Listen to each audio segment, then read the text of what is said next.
Uma jovem de 16 anos foi brutalmente assassinada no Canadá durante um período turbulento da história do país, em um caso assim que chocou a população de lá. Mas um outro ponto chocante desse caso é que ele ficou quase 50 anos sem solução. Foi só mais recentemente, em 2023, que esse caso finalmente foi resolvido por conta exatamente de algumas tecnologias e recursos que o Canadá naquela época não tinha acesso. Nesse episódio, então, eu vou te contar a história de Sharon Pryor, essa jovem de 16 anos que foi assassinada em Point St. Charles, em Montreal, no Canadá, em 1975. E no final desse episódio, como sempre, eu vou te contar o que você pode visitar no Canadá para entender melhor o período em que esse crime aconteceu. E antes de pular para esse episódio, eu só queria deixar aqui o meu agradecimento e a minha homenagem à Raquel, que é uma ouvinte aqui do podcast e que foi quem me procurou para pedir para fazer um episódio aí sobre a Sharon Pryor. Raquel, muito obrigada por comentar os episódios do podcast e eu espero que você goste desse episódio, ele está sendo feito em sua homenagem. E se você quiser me mandar alguma sugestão ou me pedir alguma história específica, é só deixar um comentário no Spotify ou no YouTube ou me mandar um alôzinho ali no @AndressaIsfer no Instagram. Eu tô sempre de olho em todos os comentários, inclusive já fica o meu agradecimento a você que comenta todos os episódios, mas eu sempre tô de olho nos comentários e vou anotando ali as ideias e os pedidos de vocês. E ainda nessa linha, se você ainda não me segue no Instagram, vai lá no meu perfil, @AndressaIsfer, repetindo de novo por via das dúvidas, porque eu vou criar um canal de transmissão. Como eu comentei em episódios anteriores, eu tô doida pra criar conteúdos extras pros apoiadores aqui do podcast e eu quero muito ouvir vocês. Esse canal de transmissão vai ser um canal direto que a gente vai ter pra poder ter uma troca mais real e em tempo real e, enfim, a gente vai poder conversar mais e eu tô muito animada pra criar isso, pra poder conhecer melhor vocês. E não só isso, né? Vocês estando lá e me dando dicas do que vocês gostariam de ver aqui no podcast vai me ajudar muito. Afinal de contas, tudo isso que eu faço é pra vocês, né? Então fica o recado, já me segue lá pra quando eu criar o canal de transmissão, você já ser convidado para fazer parte dele. Mas antes disso, deixa uma sugestão de nome aqui nos comentários aqui, ou no Spotify ou no YouTube, porque eu não faço a menor ideia de que nome dá pra esse canal de transmissão. Mas tá, chega de enrolação e bora pro episódio. Eu sou a Andressa Isfer e esse é o Passaporte pro Crime, um podcast que vai te trazer histórias de crimes, suspense e aquelas histórias meio macabras de várias partes do mundo. Alguns desses lugares eu conheci, outros eu espero conhecer em breve. Canadá, 1970. Nessa época, o país estava bastante caótico, com diversas mudanças rolando em diferentes áreas e um sentimento de insegurança crescendo cada vez mais. Dentre as milhões de mudanças que estavam acontecendo, a gente tinha movimentos separatistas e o governo lutando de maneira bem violenta, uma série de americanos migrando para o Canadá para fugir da Guerra do Vietnã, o que causou um baita choque cultural, mas também medo, e o aumento expressivo de crimes urbanos. E essas questões eram ainda mais fortes na província de Quebec e em uma cidadezinha que fica dentro dessa província chamada Montreal. Isso porque Quebec era exatamente quem buscava sua independência numa das milhões de mudanças que eu comentei antes, tendo inclusive a Frente de Libertação de Quebec. Numa dessas rolou a chamada Crise de Outubro, que obviamente aconteceu em outubro desse mesmo ano, mas que causou assim um verdadeiro caos e sentimento de insegurança. Em outras palavras, aqui de maneira bem resumida, nessa crise o governo e a Frente de Libertação de Quebec bateram de frente, o que resultou no sequestro e assassinato de algumas pessoas, fora uma penca de prisões e interrogatórios feitos pelo governo. E aí vocês podem imaginar o que sobrou, né, vamos dizer assim, disso. Uma população bastante apavorada e as autoridades super sobrecarregadas. E aí, trazendo para Montreal especificamente, digamos que nessa cidade o foco, na verdade, eram os crimes urbanos que eu também comentei das milhões de mudanças que estavam acontecendo ali. Nessa época, então, nessa cidade, assaltos violentos, sequestros e estupros estavam virando algo assim cada vez mais comum e aparecendo cada vez mais nos noticiários. Então, digamos que a população assim estava realmente bem apavorada. Dado todo esse contexto do que estava acontecendo no Canadá, principalmente em Quebec e em Montreal, e especificamente dentro do específico, é hora da gente trazer então a nossa personagem principal. Sharon Pryor nasceu em 9 de fevereiro de 1959 em Montreal, no Canadá, e ela era a mais velha de 4 irmãos. Ela tinha 2 irmãs gêmeas, 2 anos mais novas que ela, e um irmão, o caçula da família. E ainda sobre a família dela, digamos que os pais dela se separaram quando ela ainda era bem pequenininha, então pouco se fala sobre o pai dela especificamente. Já a mãe dela, a Yvonne Pryor, ela era uma figura assim bastante presente na vida da filha, e ela vai se tornar ainda mais presente ao longo de todo o seu caso, né, que vocês já vão entender. Mas tá, o que se falava muito sobre Sharon é que ela era uma jovem muito querida na região onde a família vivia, tinha várias amigas e era super inteligente. Ela era também conhecida por praticar vários esportes e ser muito boa em todos eles. E assim, gente, aqui eu não tenho muito mais o que compartilhar com vocês sobre a vida da Sharon, quer dizer, ela tinha uma vida relativamente comum. Então assim, ela ia pra escola, ela tinha um monte de amigas, ela praticava esportes, ela tinha um namorado e ela ia vivendo essa vida dela até que a gente chega em 1975. No dia 29 de março de 1975, especificamente, a Sharon, ela saiu para encontrar alguns amigos seus e o seu namorado numa pizzaria que ficava perto da casa dela, assim, papo de 7 minutos de caminhada. Ela saiu por volta das 7h15 da noite, e, no caso, ela nunca chegou na pizzaria. Mais tarde daquela mesma noite, uma amiga da Sharon liga na casa dela e a Yvonne, que é a mãe, né, da Sharon, atende o telefone.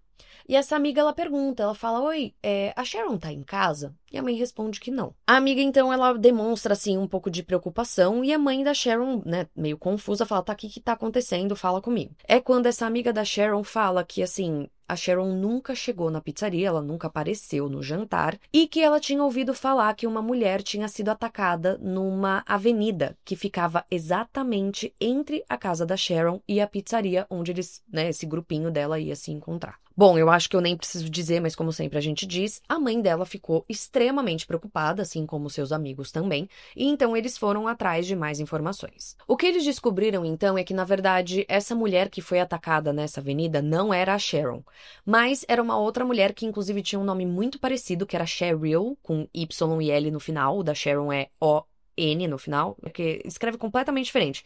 Mas pra gente o nome é muito parecido. Então, se chamava Cheryl, a mulher que foi atacada. E ela foi atacada por um homem que abordou ela por trás com uma faca no pescoço dela e mandou ela seguir ele. A Cheryl, no caso, ela conseguiu lutar e conseguiu resistir ao ataque. E enquanto tudo isso estava acontecendo, um grupo de jovens que estava caminhando ali na região viu aquela situação, viu o que estava acontecendo, e aí o cara, o agressor, ele se assustou e ele fugiu. Esse cara em questão, ele nunca mais foi visto, mas a Cheryl, ela conseguiu ver bem, assim, a cara dele, conseguiu dar algumas informações importantes para a polícia. Esse homem em questão, ele falava inglês, lembrando aqui que na província de Quebec a língua oficial é o francês. Ele era, assim, bem alto, era branco, tinha olhos azuis, devia ter mais ou menos ali seus 28 anos, tinha cabelo marrom claro e também tinha um bigode. Beleza, enquanto tudo isso estava acontecendo, tudo mais, a galera, né, meio em choque do tipo, nossa, olha só, essa mulher foi atacada nessa avenida e tal. Nada da Sharon, a nossa personagem principal, aparecer em casa. Gente, só um parênteses antes de eu seguir com a história, pra quem não sabe, eu adotei uma cachorra recentemente, faz 1 mês e meio que eu adotei ela. E a bichinha é um pouquinho maluca das ideias e ela tá acordada. A ideia era gravar enquanto ela dormia. Então ela tá me cercando aqui, aí ela tá brincando e ela tá fazendo barulhos, então licença poética pra sons de Arya, o nome dela é Arya, em homenagem a Arya Stark. Licença poética pros barulhos que ela tá fazendo. Mas tá, vamos voltar para a história que né? Vamos voltar pro foco aqui. Só pra recapitular, a gente tá ainda no dia 29 de março. Então, assim, a Sharon ainda não tinha voltado pra casa, isso já era bem tarde da noite, e tanto a sua mãe, né, a sua família, quanto os seus amigos ficaram sabendo dessa mulher que tinha sido atacada ali na avenida que ficava entre a casa da Sharon e a pizzaria, e agora eles já sabiam mais informações de que não se tratava da Sharon. Mas, enquanto tudo isso estava acontecendo e o foco estava nesse ataque a essa mulher, nada da Sharon aparecer. A mãe dela, então, já completamente desesperada, vai até a polícia, que num primeiro momento, gente, não dá a menor moral pra ela. Isso porque na cabeça da polícia, e eles falaram isso pra mãe dela, a Sharon devia ter saído com outro grupo de amigos, devia estar em alguma festa, tipo, devia voltar tarde, assim, meio do tipo, cara, ela deve ter saído com outra galera, esqueceu de avisar, deu informação errada, que seja, e, tipo, ela vai voltar. Claro que a mãe dela não ficou nada tranquila com essa informação, tipo, beleza, da onde a polícia tava vindo, mas ela comentou, né, do tipo, cara, mas minha filha nunca faria isso sem avisar, tipo, né, eu conheço a minha filha e tal, mas não tinha nada que pudesse ser feito, a polícia mandou esperar e lá foram eles esperar. O problema, gente, é que assim, horas se passaram, dias se passaram, e nada da Sharon aparecer. A essa altura do campeonato, a família já tinha organizado buscas por conta própria com a ajuda de amigos e moradores ali do bairro, mas a polícia seguia não levando tão a sério assim. Quer dizer, a polícia, no caso, estava trabalhando com a hipótese de que a Sharon podia ter fugido. De novo, a mãe da Sharon ficou assim completamente inconformada com essa postura da polícia, porque ela falou do tipo, cara, não existe a menor hipótese de que a Sharon tenha fugido. Quer dizer, ela, né, comentando, falou que a filha dela nunca deu indícios de que ela fosse fugir, tipo, nunca demonstrou alguma vontade de fugir.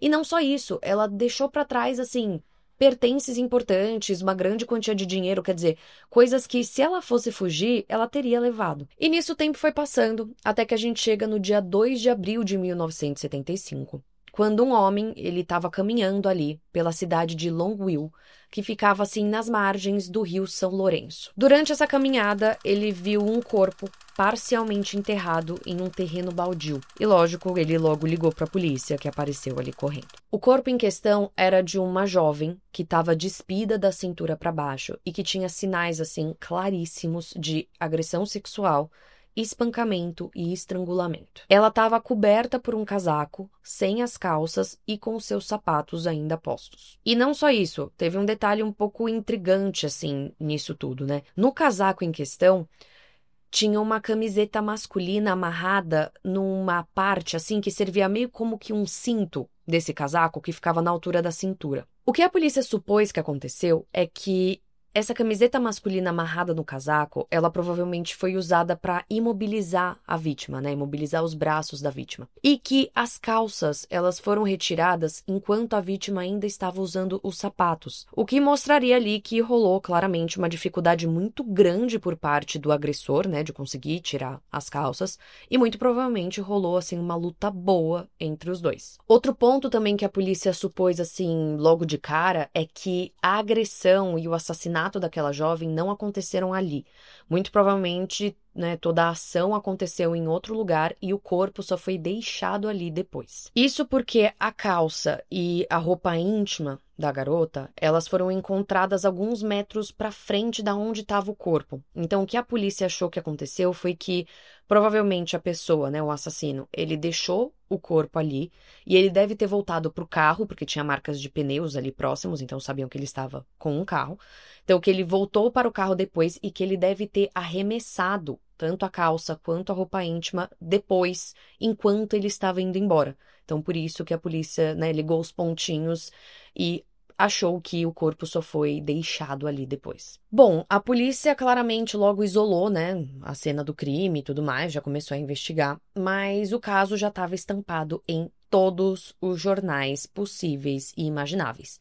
Só que o corpo ainda não tinha sido identificado. A mãe de Sharon, no caso, ela viu um vizinho lendo esse jornal e ela claramente levou um susto e arrancou o jornal da mão desse vizinho e leu a manchete e na hora ela soube que se tratava de Sharon. E no caso, gente, se tratava mesmo. O que a autópsia concluiu foi que a Sharon, ela foi assim, brutalmente... Gente, eu vou ter que fazer outro parênteses, eu peço mil desculpas. É que assim, a minha querida filha, a cachorra, ela decidiu vir deitar no meu colo pra morder o brinquedo enquanto eu estou gravando. Se você tá vendo a versão em vídeo, eu não sei se você está vendo ela, porque normalmente ela fica fora da área de corte do meu editor. Ela está fora da área de corte do meu editor. Mas, ela tá mordendo um brinquedo um tanto quanto barulhento no meu colo nesse momento, então desculpa, gente. Na próxima vez ela vai ficar fora do quarto, enquanto eu gravo. Desculpa.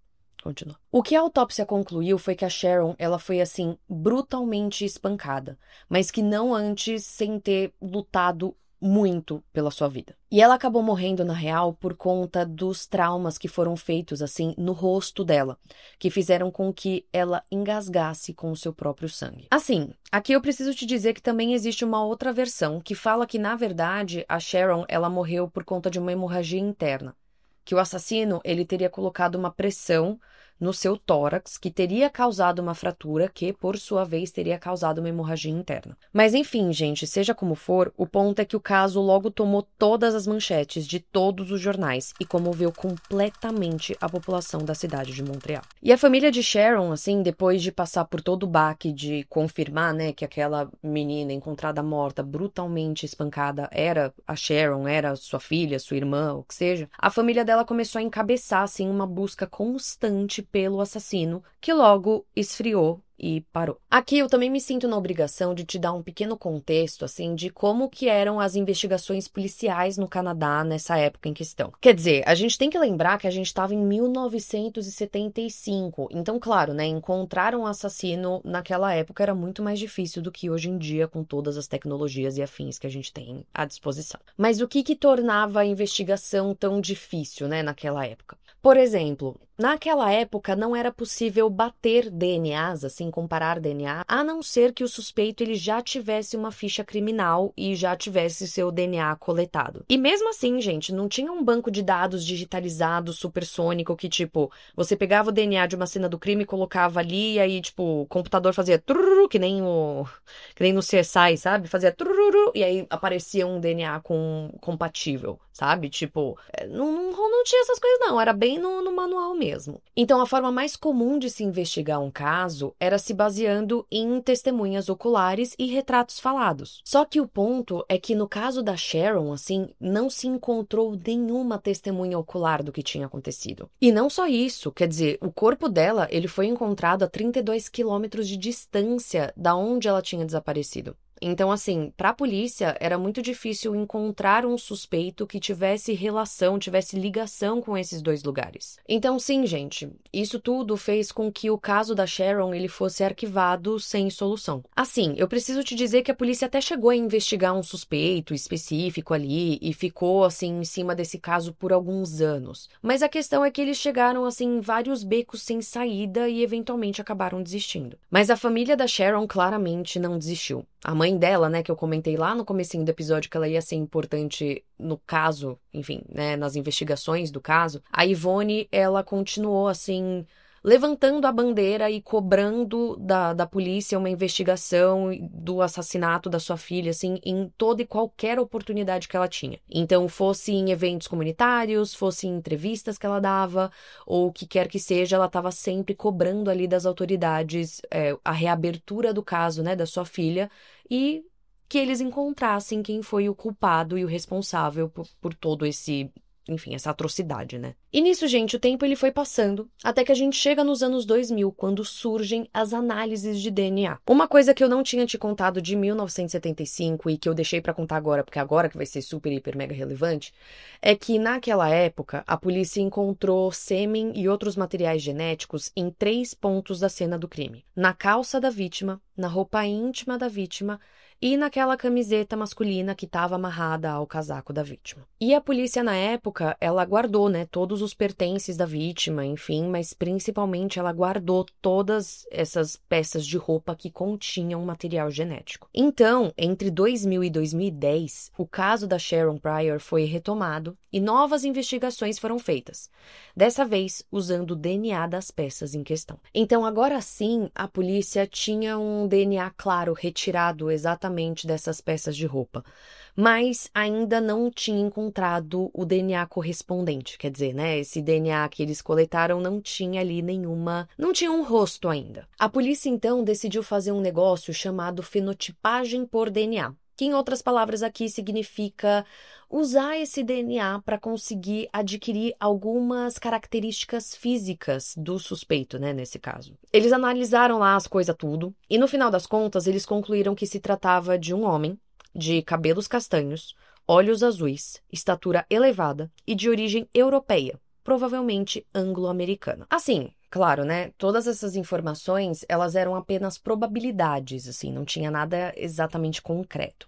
Mas já era alguma coisa. E não só isso, gente, mas vocês lembram do caso da Cheryl? Cheryl com Y e L, que foi atacada naquela avenida que ficava entre a pizzaria e a casa da Sharon, nossa personagem principal. Mais além, vocês lembram da descrição que eu dei do sujeito que atacou ela? Pois é, gente, tudo bate. E no caso, a polícia já tava meio ligada disso, tá? Porque, assim, eles acharam muito estranho ter acontecido esse caso da agressão e logo em seguida a Sharon ter desaparecido em algum lugar aqui, ali no meio, né? Tipo, mas assim, relativamente próximo. Então a polícia já tava de olho nisso tudo. Então, entre 2000 e 2010, outros 2 suspeitos até foram levantados, a polícia até investigou, tudo mais, mas eu preciso te dizer que também foi um beco sem saída. Quer dizer, óbvio, rolou um avanço, né, querendo ou não, porque, afinal de contas, rolou a fenotipagem por DNA, então, assim, algumas coisas foram se encaixando, mas nada ainda do caso ser resolvido. No caso, avanços reais mesmo só foram ser conquistados, enfim, sei lá, só foram ser conseguidos. Ai, que frase horrorosa. Mas enfim, só foram realmente acontecer, melhorou. Em 2021, quando um policial, assim, responsável por investigar os chamados casos frios, né, ou cold cases, ele foi investigar um caso ali super, hiper, mega cabeludo e ele viu que o caso da Sharon ele tinha uma certa relação. Então, ele decidiu reabrir o caso da Sharon. E aí, gente, esse policial, ele, no caso, decidiu usar, assim, uma tecnologia que, naquela época, era relativamente nova, né? Porque tinha sido lançada em 2018.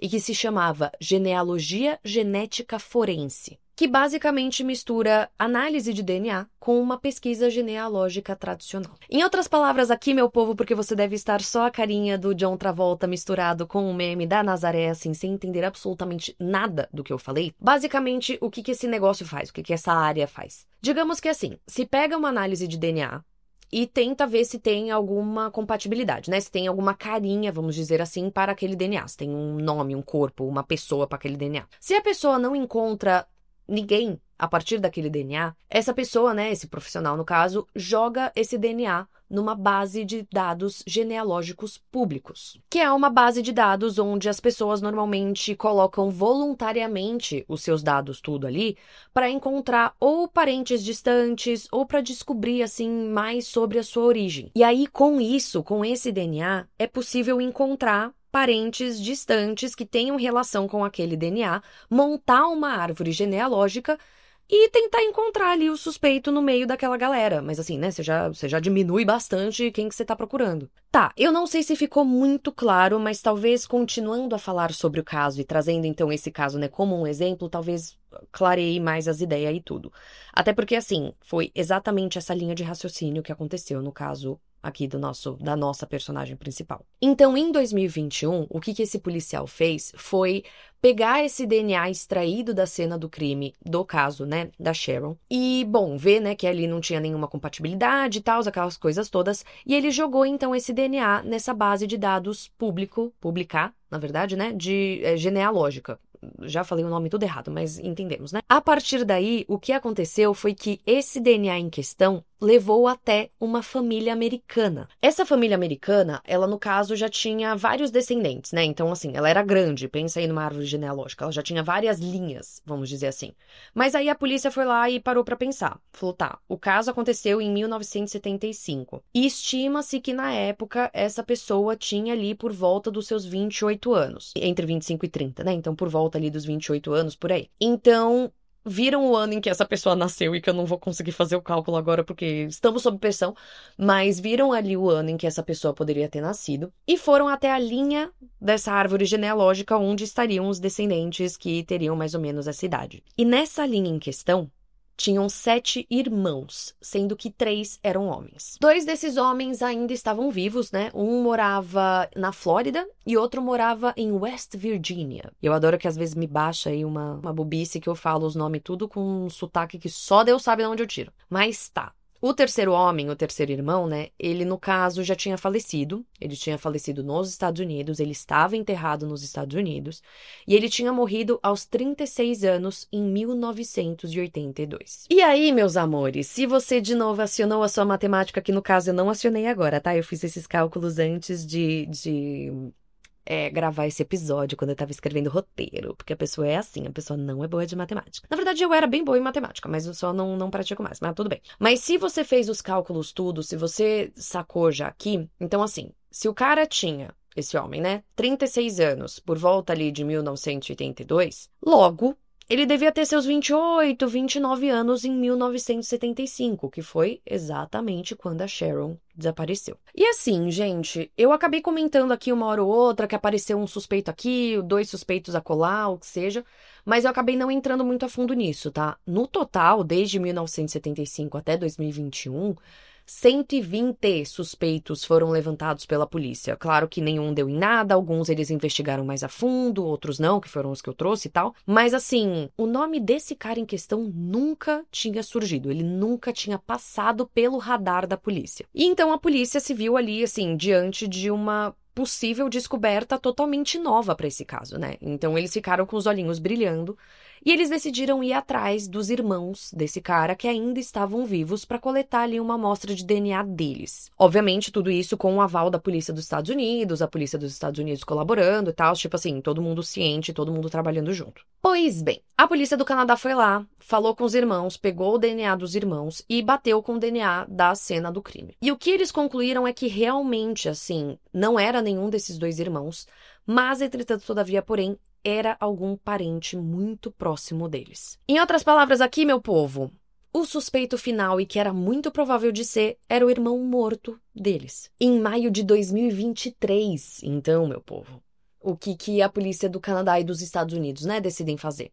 Eles decidem exumar o corpo desse irmão falecido, enterrado lá nos Estados Unidos, para comparar o DNA da cena do crime do caso da Sharon com o DNA dos ossos ali dele. E enquanto tava rolando, tipo, toda a papelada, assim, pra ter a liberação, pra fazer isso, aquelas coisas tudo que a gente sabe que não é rápido, assim, da noite pro dia, a polícia do Canadá, ela tava fazendo eu tô com o nome em inglês, gente, virei gringa. Mas não, tava fazendo um background check, sabe? Tava checando os antecedentes desse cara em questão, desse agora novo e principal suspeito do caso. Eles viram então que esse cara, ele se chamava Franklin Romine. Ele era nascido em 1946 e desde os seus 11 anos de idade, ele já tinha ficha na polícia. Ele era conhecido nos Estados Unidos por diversas passagens por diferentes motivos, assim, mas a maioria envolvendo estupros e violência. E não só isso, tá, gente? Ele era conhecido por atravessar a fronteira entre os Estados Unidos e o Canadá várias e várias vezes. Basicamente, toda vez que a polícia estava perto de prender ele nos Estados Unidos,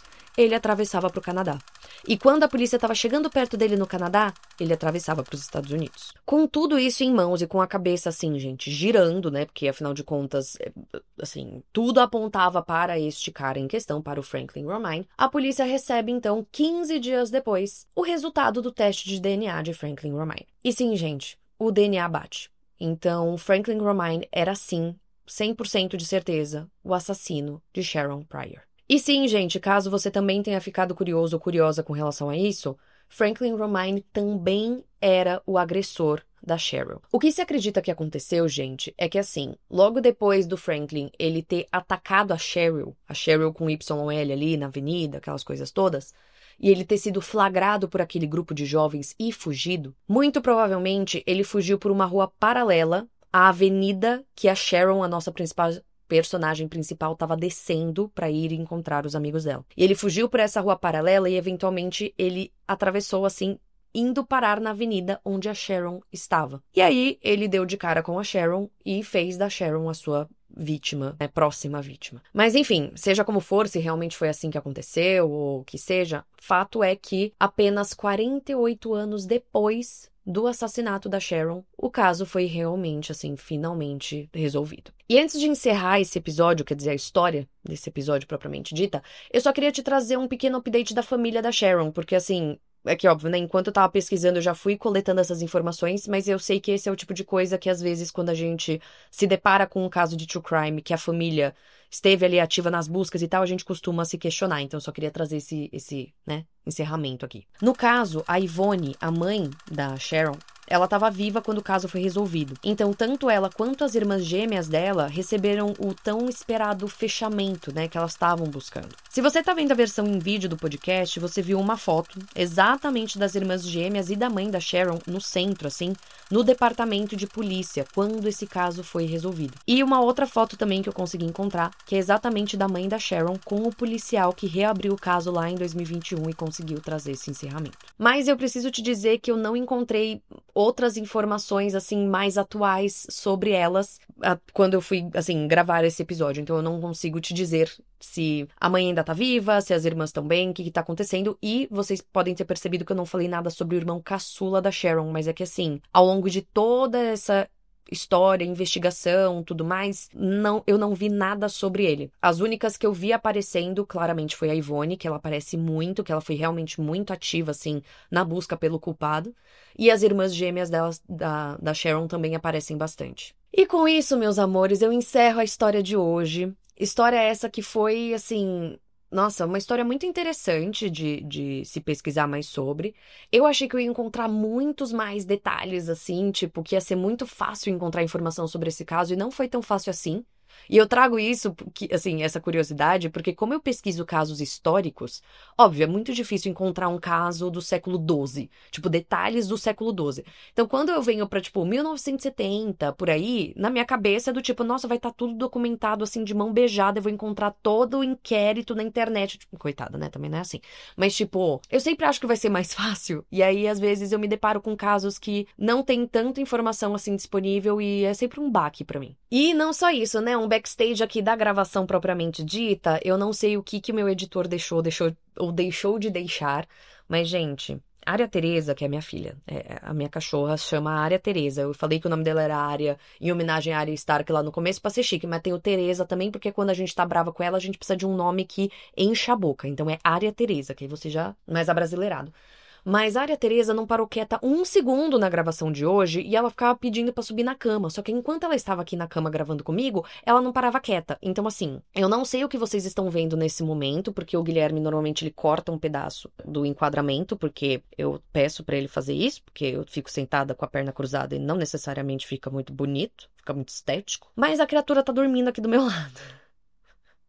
Agora ela tá dormindo. Mas ela não parou quieta um segundo, ficou mordendo o brinquedo, ficou causando. Então eu espero que eu tenha conseguido manter a linha de raciocínio e que as frases tenham feito sentido e que vocês tenham acompanhado tudo, mas se não eu peço desculpas.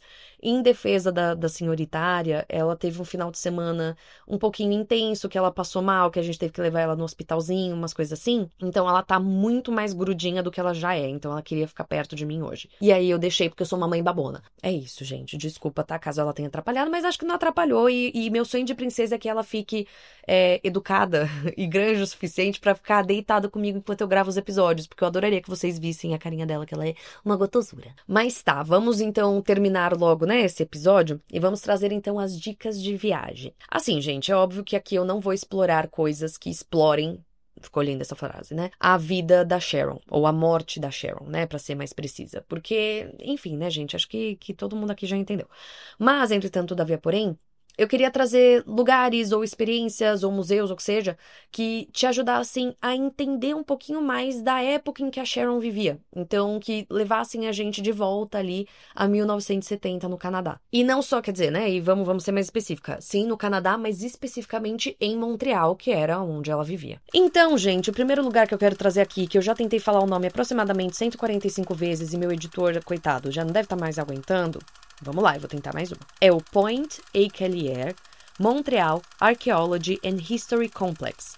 Sim, gente, um nome absolutamente gigantesco que me deu um trava-línguas absurdo, mas que fique tranquilo que eu vou deixar o nome na descrição do episódio. Esse, no caso, é daqueles museus que eu sempre trago aqui, que eu gosto muito, que são daqueles que te contam toda a história da cidade, sabe? Lá desde os primórdios ali até os dias atuais. É exatamente um desses. Só que esse, especificamente, foi construído em cima das ruínas da cidade, já que, pelo que eu vi, Montreal foi construída em camadas, assim.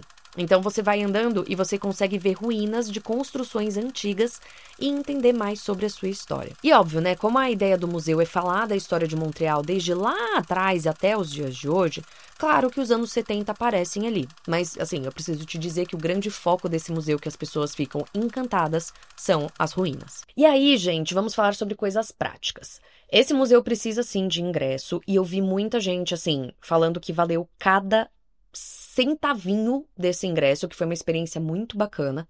E pelo que eu entendi, esse ingresso, ele te dá acesso a, na verdade, assim, entrar direto. Então, dá pra você comprar o ingresso ali na hora. Só que recomendo que você compre o ingresso antes com antecedência, porque, mais uma vez, esse é um daqueles casos que a galera perdeu muito tempo na fila. Outro ponto prático que eu achei também interessante é que esse museu, ele é bastante interativo. Então, a galera que foi com família, assim, que tava viajando com a família, falou que as crianças, principalmente, ficaram encantadas e se divertiram um monte e conseguiram, tipo, aproveitar a experiência também. E aí, a segunda experiência, que aí já é uma experiência mesmo, né, gente, que eu queria recomendar aqui pra vocês, foi algo que eu vi que o governo ali tá fazendo, e assim, eu espero que seja algo que fique presente até a época que você for visitar o Canadá, né? Mas, enfim, caso não seja, peço perdão, pesquise antes. Mas que eu achei muito legal, que é tipo uma exposição ao ar livre no Centro Histórico de Montreal. O nome desse programa e o site, inclusive, para vocês procurarem, né, mais informações, é Cité Mémoire. Que aí, agora a gente fala francês e eu também vou deixar o nome na descrição do episódio, então fique tranquilo, você não precisa guardar absolutamente nada. Mas, basicamente, esse projeto são obras de arte que ficam sendo projetadas em edifícios no centro antigo de Montreal. E o programa ainda oferece um aplicativo que você consegue ouvir uma trilha sonora e explicação do contexto histórico que cada obra representa. Eu não sei se ficou claro aqui a partir da minha explicação, assim, mas sabe esses grafites gigantescos que ficam nas laterais dos prédios, as famosas empenas, e eu manjo de grafite, porque eu já fiz muito trabalho sobre grafite, que eu sou viciada em grafite, mas essas empenas, assim, o que acontece em Montreal é basicamente isso, só que são obras tecnológicas que são projetadas ali nas laterais dos prédios. E são obras que se mexem, são obras que fazem ali coisas específicas e que representam diferentes épocas e diferentes histórias de Montreal. Claro, vai ter especificamente uma obra de arte sobre a Sharon? Não, né, gente? Pelo amor de Cristo. Mas vai ter alguma obra que pode te ajudar a entender a história de Montreal e contextualizar tudo isso que eu acabei te contando. Fora que, de novo, né, gente? É grafite, por mais que seja um grafite diferente, a gente pode discutir se isso é grafite ou não, mas assim, é uma obra de arte exposta na lateral de um prédio e isso por si só eu já acho tão bonito e tão legal. E por último, gente, eu queria tentar trazer alguma coisa que fosse um pouquinho mais próxima da Sharon, mas ainda mantém do respeito, né, obviamente.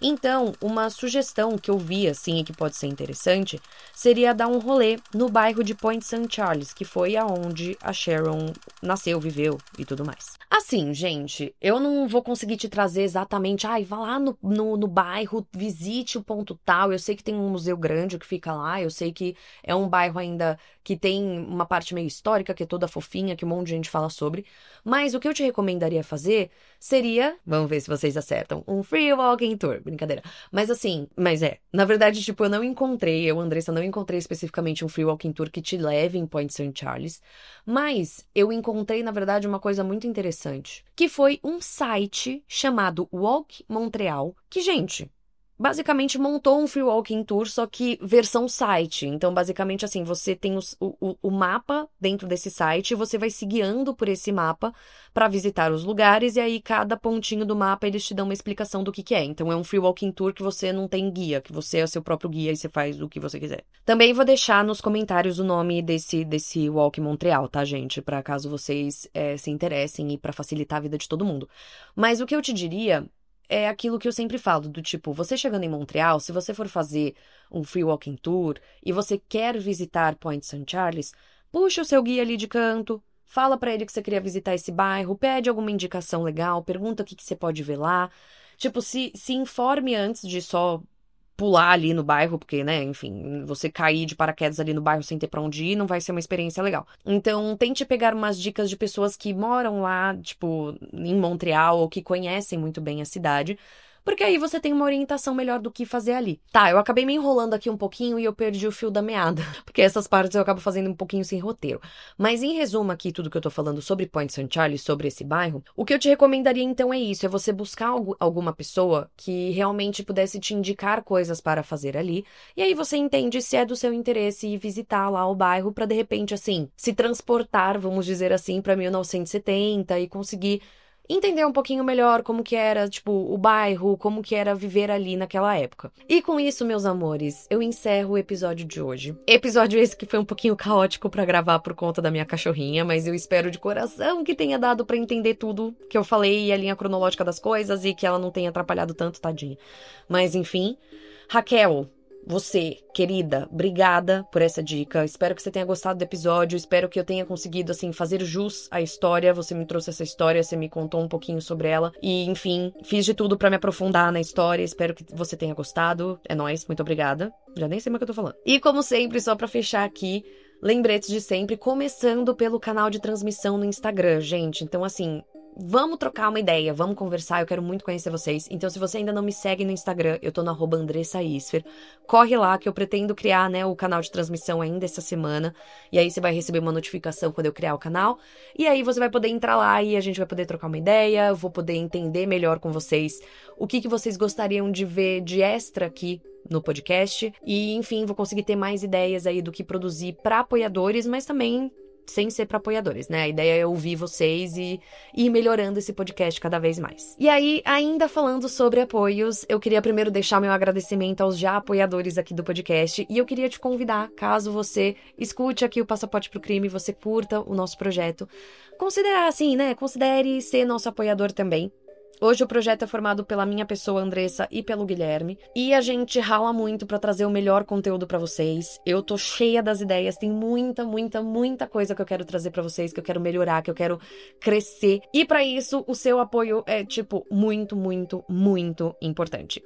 Então, se você quiser apoiar a gente com qualquer quantia que seja, os links estão na descrição do episódio. Você pode apoiar pelo Apoia-se, pela Orelo, pela Patreon, se você mora fora do Brasil. E a minha ideia é exatamente criar um conteúdo extra, assim, criar alguma coisinha extra pra galera que já apoia a gente como uma forma mesmo, assim, de agradecimento. Então, por isso que eu tô fazendo canal de transmissão, por isso que agora tá, né? Acho que agora deu pra entender tudo. E por fim, mas não menos importante, não esquece de mandar esse podcast pra aquela pessoa que você sabe que vai gostar desse podcast, ou que vai pro Canadá e que gostaria de ter alguma dica de viagem, ou que seja. E de comentar aqui o que vocês acharam, me dá ideia de nome do canal de transmissão, que eu ainda tô pensando num nome bom, e eu quero um nome legal, e ainda não sei. E é isso, gente, acho que eu já falei demais, mas fica aqui meu agradecimento a você que ficou até aqui, e um beijo! E até semana que vem, onde eu vou te levar pra alguma outra parte do mundo.